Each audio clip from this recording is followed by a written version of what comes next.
ಶಿವಮೊಗ್ಗದಲ್ಲೂ ಕೂಡ ಲೋಕಾಯುಕ್ತ ಅಧಿಕಾರಿಗಳ ದಾಳಿ ನಡೆದಿದೆ. ಹಿಂದುಳಿದ ವರ್ಗಗಳ ಕಲ್ಯಾಣ ಇಲಾಖೆ ಅಧಿಕಾರಿ ಮನೆ ಮೇಲೆ ರೇಡ್ ಮಾಡಲಾಗಿದೆ.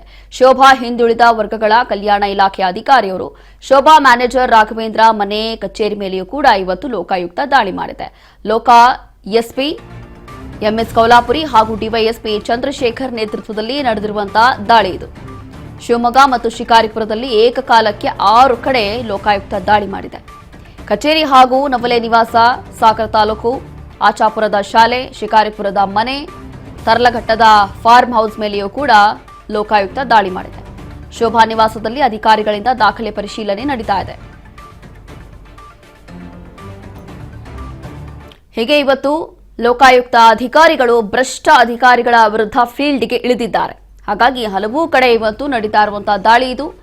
ಭ್ರಷ್ಟ ಅಧಿಕಾರಿಗಳ ವಿರುದ್ಧ ಫೀಲ್ಡ್ಗೆ ಇಳಿದಿರುವಂತಹ ಲೋಕಾಯುಕ್ತ ಅಧಿಕಾರಿಗಳು ಅವರ ಮನೆಗಳು, ಕಚೇರಿಗಳ ಮೇಲೆ ದಾಳಿ ಮಾಡ್ತಿದ್ದಾರೆ. ದಾಳಿ ಮಾಡಿ ಅದಾದ ನಂತರ ಸಂಬಂಧಪಟ್ಟಂತ ದಾಖಲೆಗಳನ್ನು ಪರಿಶೀಲನೆ ಮಾಡ್ತಿದ್ದಾರೆ.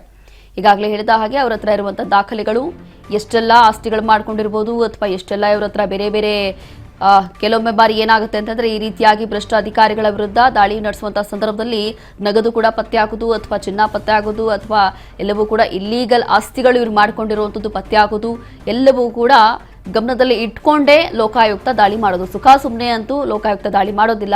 ಸಂಬಂಧಪಟ್ಟಂತ ಭ್ರಷ್ಟ ಅಧಿಕಾರಿಗಳ ವಿರುದ್ಧ ದೂರು ಹೋಗಿರುತ್ತೆ. ಆ ದೂರನ್ನು ಆಧರಿಸಿ ಯಾವತ್ತೂ ಕೂಡ ಅಥವಾ ಒಂದು ದೂರನ್ನು ಆಧರಿಸಿ ಅದಾದ ನಂತರ ತನಿಖೆಗೆ ಇಳಿತಾರೆ ಲೋಕಾಯುಕ್ತದವರು.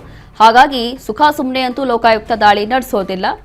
ಎಲ್ಲ ದಾಖಲೆಗಳನ್ನು ತಗೊಂಡು ಅಥವಾ ಕೆಲವೊಂದು ದೂರುಗಳನ್ನು ಆಧರಿಸಿ ಲೋಕಾಯುಕ್ತ ಕೂಡ ದಾಳಿ ಮಾಡುತ್ತೆ.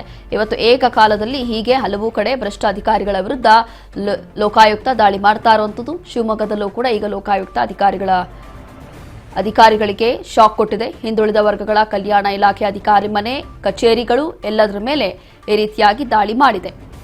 ಶೋಭಾ ಮ್ಯಾನೇಜರ್ ರಾಘವೇಂದ್ರ ಮನೆ, ಕಚೇರಿ ಮೇಲೆಯೂ ಕೂಡ ಲೋಕಾಯುಕ್ತ ಅಧಿಕಾರಿಗಳು ದಾಳಿ ಮಾಡಿರುವಂಥದ್ದು. ಇವತ್ತು ಅಧಿಕಾರಿಗಳಿಂದ ದಾಖಲೆ ಪರಿಶೀಲನೆ ಕೂಡ ಈ ಸಂದರ್ಭದಲ್ಲಿ ಮಾಡಲಾಗ್ತಾ ಇದೆ. ಚಾಲುಕ್ಯ ನಗರದ ಮ್ಯಾನೇಜರ್ ರಾಘವೇಂದ್ರ ಮನೆ ಮೇಲೆಯೂ ಕೂಡ ಲೋಕಾಯುಕ್ತ ದಾಳಿ ನಡೆಸಿದೆ. ಶೋಭಾ ಆಪ್ತನಾಗಿರುವಂತಹ ಮ್ಯಾನೇಜರ್ ರಾಘವೇಂದ್ರ ಇಬ್ಬರು ಸೇರಿ ಅಕ್ರಮ ಆಸ್ತಿ ಸಂಪಾದನೆ ಆರೋಪದಲ್ಲಿ ಈ ದಾಳಿ ಮಾಡಿರುವಂಥದ್ದು. ಹಿಂದುಳಿದ ವರ್ಗಗಳ ಕಲ್ಯಾಣ ಇಲಾಖೆಯ ಎಸ್ಸಿ ಹಾಗೂ ಎಸ್ಟಿ ಹಾಸ್ಟೆಲ್ ಜಿಲ್ಲೆಯ ಹಾಸ್ಟೆಲ್ ನಿರ್ವಹಣೆಗೆ ಕೋಟಿ ಅನುದಾನ ಸಿಕ್ಕಿತು. ಇದರಲ್ಲಿ ಇವರೆಲ್ಲವೂ ಕೂಡ ದುಡ್ಡು ಹೊಡಕೊಂಡಿದ್ದಾರೆ ಅನ್ನುವಂಥ ಆರೋಪ. 5 ವರ್ಷಗಳಿಂದ ಶಿವಮೊಗ್ಗ ಜಿಲ್ಲಾ ಮಟ್ಟದ ಅಧಿಕಾರಿಯಾಗಿ ಸೇವೆಯನ್ನ ಸಲ್ಲಿಸ್ತಾ ಇದ್ರು.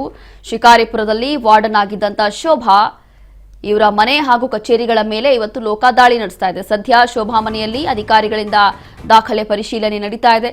ಹೀಗೆ ಈಗಾಗಲೇ ಹೇಳಿದ ಹಾಗೆ ಅವರು ಅಕ್ರಮವಾಗಿ ಆಸ್ತಿ ಮಾಡ್ಕೊಳ್ಳೋದು ಅಥವಾ ಕ್ಯಾಶ್ ಇಟ್ಕೊಳ್ಳೋದು ಇದೆಲ್ಲವೂ ಕೂಡ ಭ್ರಷ್ಟ ಅಧಿಕಾರಿಗಳು ಮಾಡಿರ್ತಾರೆ. ಅವರಿಗೆ ಕೆಲವೊಬ್ಬರು ದೂರು ಕೂಡ ಕೊಟ್ಟಿರ್ತಾರೆ. ಇದೆಲ್ಲವೂ ಕೂಡ ಆಧರಿಸಿ ಲೋಕಾಯುಕ್ತ ಯಾವತ್ತೂ ಕೂಡ ದಾಳಿಯನ್ನ ಮಾಡೋದು. ಅದರಂತೆ ಇವಾಗ ಇವರ ವಿರುದ್ಧವೂ ಕೂಡ ಹೀಗೆ ಮ್ಯಾನೇಜರ್ ರಾಘವೇಂದ್ರ ಇರ್ಬೋದು, ಅದರ ಜೊತೆ ಇಬ್ಬರು ಸೇರಿ ಅಕ್ರಮ ಆಸ್ತಿ ಮಾಡಿಕೊಂಡಿದ್ದಾರೆ ಅನ್ನುವಂಥ ಆರೋಪದ ಅಡಿ ಈ ರೀತಿಯಾಗಿ ಲೋಕಾಯುಕ್ತ ದಾಳಿ ಮಾಡಿದೆ. ಹಿಂದುಳಿದ ವರ್ಗಗಳ ಕಲ್ಯಾಣ ಇಲಾಖೆ ಎಸ್ಸಿ ಹಾಗೂ ಎಸ್ಟಿ ಹಣ ಏನ್ ಬರುತ್ತಲ್ಲ, ನಿರ್ವಹಣೆಗೆ ಕೋಟಿ ಅನುದಾನ ಬಂದಿತ್ತು. ಇದರಲ್ಲಿ ಇವರೆಲ್ಲರೂ ಕೂಡ ಹಣ ಮಾಡ್ಕೊಂಡಿದ್ದಾರೆ, ದುಡ್ಡು ಹೊಡ್ಕೊಂಡಿದ್ದಾರೆ, ಅದರಲ್ಲೂ ಕೂಡ ಅಕ್ರಮವಾಗಿ ಆಸ್ತಿ ಮಾಡಿಕೊಂಡಿದ್ದಾರೆ ಅನ್ನುವಂಥ ಆರೋಪ. ಇದೆಲ್ಲವೂ ಕೂಡ ಆಧರಿಸಿ ಇವತ್ತು ಲೋಕಾಯುಕ್ತ ದಾಳಿ ನಡೆಸಿ ಸಂಬಂಧಪಟ್ಟಂತಹ ದಾಖಲೆಗಳೇನಿರುತ್ತಲ್ಲ ಮನೆಗಳಲ್ಲಿ ಅಥವಾ ಕಚೇರಿಗಳಲ್ಲಿ ಎಲ್ಲವೂ ಕೂಡ ಆಧರಿಸಿ ಪರಿಶೀಲನೆ ಕೂಡ ಮಾಡಲಾಗ್ತಾ ಇದೆ. ಶೋಭಾ ಆಪ್ತನಾಗಿರುವಂತಹ ಮ್ಯಾನೇಜರ್ ರಾಘವೇಂದ್ರ ಇರ್ಬೋದು ಅಥವಾ ಅವರ ಜೊತೆ ಸೇರಿ ಇನ್ನ ಇಬ್ಬರನ್ನು ಕೂಡ ಈ ರೀತಿಯಾಗಿ ಲೋಕಾಯುಕ್ತ ದಾಳಿ ನಡೆಸ್ತಾ ಇದೆ. ಇವತ್ತು ಏಕಕಾಲದಲ್ಲಿ ದಾಳಿಯನ್ನು ನಡೆಸಿರುವಂಥದ್ದು. ಹಲವು ಕಡೆ ಲೋಕಾಯುಕ್ತ ಅಧಿಕಾರಿಗಳು ಇವತ್ತು ಫೀಲ್ಡ್ಗೆ ಇಳಿದಿದ್ದಾರೆ. ಕೆಲವೊಂದು ದೂರುಗಳನ್ನು ಆಧರಿಸಿ ಲೋಕಾಯುಕ್ತ ಯಾವತ್ತು ದಾಳಿ ಮಾಡುತ್ತೆ. ಅದರಂತೆ ಇದೀಗ ಭ್ರಷ್ಟ ಅಧಿಕಾರಿಗಳ ವಿರುದ್ಧ ಫೀಲ್ಡ್ಗೆ ಇಳಿದಿರುವಂಥದ್ದು ಲೋಕಾಯುಕ್ತ ಅಧಿಕಾರಿಗಳು. ಇವತ್ತು ಶಿಕಾರಿಪುರದಲ್ಲಿ ವಾರ್ಡನ್ ಆಗಿದ್ದಂಥ ಶೋಭಾ ಅವರ ಮೇಲೆಯೂ ಕೂಡ ಶೋಭಾ ಅವರ ಮನೆ ಹಾಗೂ ಕಚೇರಿಗಳ ಮೇಲೆ ಲೋಕಾಯುಕ್ತ ಇವತ್ತು ದಾಳಿ ಮಾಡಿ ಏನೆಲ್ಲ ದಾಖಲೆಗಳು ಇರುತ್ತೋ ಆ ಎಲ್ಲ ದಾಖಲೆಗಳ ಪರಿಶೀಲನೆ ಮಾಡಲಾಗ್ತಾ ಇದೆ.